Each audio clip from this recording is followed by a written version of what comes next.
Quels seraient les scénarios possibles pour un troisième mandat d'Emmanuel Macron?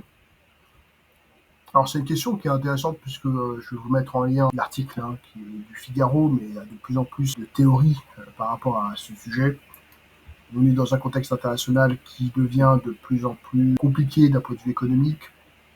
Il y a aussi un certain nombre de coups d'État qui traitent de ce sujet, que ce soit pour la Birmanie, que ce soit aussi la Roumanie, dans un autre contexte. Il y a quand même plusieurs pays, en Afrique évidemment, où quand même on se retrouve dans des situations où la prise de pouvoir elle est réalisée de manière moins démocratique, on va dire. Et puis il y a aussi les pouvoirs dits autocratiques, beaucoup plus personnalisés, personnels, qui sont en train de se mettre en place avec différents aspects, que ce soit le côté de la personnalité ou autre.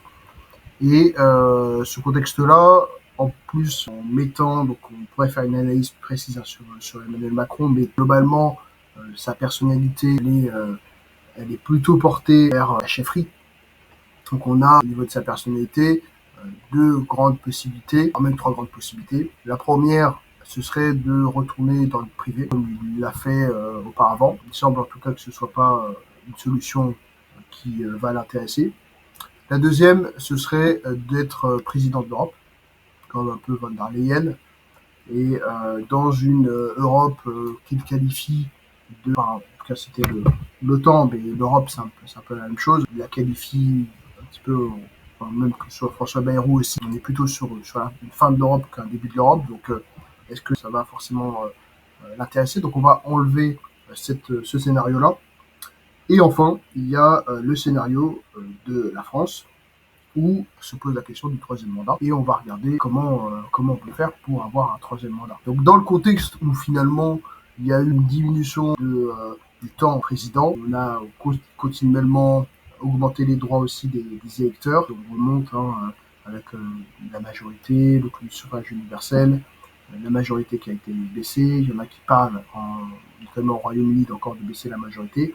Il semble en tout cas que par rapport aux défis du monde, on ne soit plus dans ces catégories-là. Donc reste à savoir, donc on va essayer d'étudier cette prospective, comment on pourrait mettre en place ce troisième mandat. Alors, ce qui est intéressant tout d'abord à notifier, c'est que Emmanuel Macron, lors de ces deux mandats, il en reste encore un peu, il y a eu finalement quasiment les pleins pouvoirs, avec tout d'abord une puissance, une majorité qui a augmenté, avec le Parlement qui était, entre guillemets, on va dire, à sa botte, et puis ensuite, il y a eu une augmentation assez forte liée à la crise du Covid, où là, on a continué à gouverner le pays avec ce qu'on appelle des conseils sanitaires. En fait, on a la possibilité de diriger en dehors des cercles démocratiques pour différentes raisons.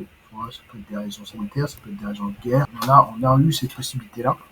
Et puis ensuite, on est passé finalement à une baisse du pouvoir où Emmanuel Macron, bon, il a eu mal à se réadapter de ce que j'ai eu comme information, puisque on passe finalement d'un pouvoir quasiment des pleins pouvoirs ici. Quand on fait choisir son Premier ministre, ça devient évidemment questionnable, beaucoup plus compliqué pour un président. Donc on constate en fait cette évolution, on va dire, du pouvoir et que Emmanuel Macron, étrangement, arrive beaucoup mieux à opérer lorsqu'il y a des situations d'instabilité en fait. Donc ça c'est plutôt à mettre à son actif. En revanche, on a déjà entendu parler évidemment de la guerre d'Ukraine, avec est-ce que c'est des déclarations politiques, on ne sait pas trop, mais en tout cas, c'est quelque chose qui a été relayé plusieurs fois. Et donc, on se retrouve finalement dans une situation qui est bloquée. Il y a eu un nombre de ministres qui a été extrêmement conséquent, de premiers ministres, de gouvernements, et il y a une concentration aujourd'hui sur les questions internationales, ce qui est plutôt logique pour à la fois gagner un regain, mais aussi assurer ses soutiens à l'étranger. Donc ça, c'est un élément qui est aujourd'hui important. En revanche, là, on va se concentrer donc sur les scénarios possibles sur un troisième mandat. Donc il reste encore un petit peu de temps. La première possibilité, il semble que toutes les cartes soient jouées. La première possibilité, c'est la Vladimir Poutine, c'est-à-dire que un premier ministre ou un ministre ancien se remette, enfin, et tous les soutiens pour aller au pouvoir, et ensuite se représente pour un troisième mandat. Ça, c'est la première possibilité. La deuxième possibilité, ce serait la guerre. Une guerre est déclarée. Dans ce cas-là, il y a une mise en pause des votes. Et dans ce cas-là, on est sur un temps indéterminé qui mènera vers un troisième mandat, des nouvelles élections et potentiellement, encore une fois, avec les différents soutiens, une réussite. Ensuite, une qui est évoquée depuis pas mal de temps, c'est la question de la destitution. Donc il y a une procédure qui est mise en place, qui destitue le président, il se représente, et là, on se retrouve avec un troisième mandat, puisque là, il a assuré ses soutiens, hein, que ce soit en Angleterre, que ce soit au niveau des États-Unis, il arrive à travailler sur ses soutiens. Donc, il semble en tout cas qu'il est possible que cette situation se répète. Ensuite, il y a la question de la démission. Pour cela, la démission, elle ne se fera pas directement, troisième mandat encore. La démission ne se fera pas directement. Il semble que il faudrait avoir eu un déboire d'un point de vue politique, et dans ce cas-là, la démission pourrait se faire.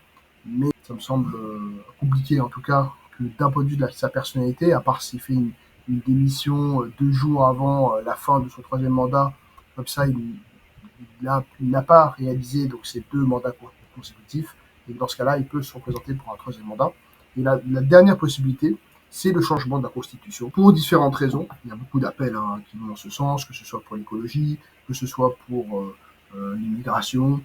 On change la Constitution, on intègre troisième mandat et plus, et on se retrouve encore une fois dans la situation où il est possible que le troisième mandat se mette en place. Donc voilà un petit peu les différents scénarios possibles. On voit qu'il y en a beaucoup, que surtout qu'il y a des appels à la démission, à la destitution qui sont en train de s'opérer. Plus évidemment cette démission, cette destitution se met en place entre guillemets le plus tôt possible, moins il y aura de possibilités d'avoir un troisième mandat. Et dans tous les cas, lorsque on n'effectue pas 2 mandats consécutifs, on est éligible pour se représenter. Donc voilà un petit peu les éléments qu'on pouvait mettre en place. Évidemment, ça fait partie de la prospective, hein. Ça reste qu'une théorie, mais c'est intéressant de réfléchir à ces sujets, surtout que là, je vous laisserai en lien le document. Il y a des déclarations qui sont faites par Emmanuel Macron qui demande des soutiens auprès des jeunes au-delà même de 2027. Il y a aussi la déclaration dans le Figaro, dans l'article du Figaro à Trump, où il dit nous deux, nous ferons un troisième mandat. Donc c'est intéressant à regarder. Est-ce que, après, bon, il y a d'autres questions, hein. Est-ce que nous avons besoin de stabilité? Est-ce que nous avons besoin d'un changement majeur? Voilà, ça c'est d'autres questions politiques. Mais c'était intéressant évidemment de réfléchir à ce sujet en ce sens. Merci à vous, on se retrouve très bientôt.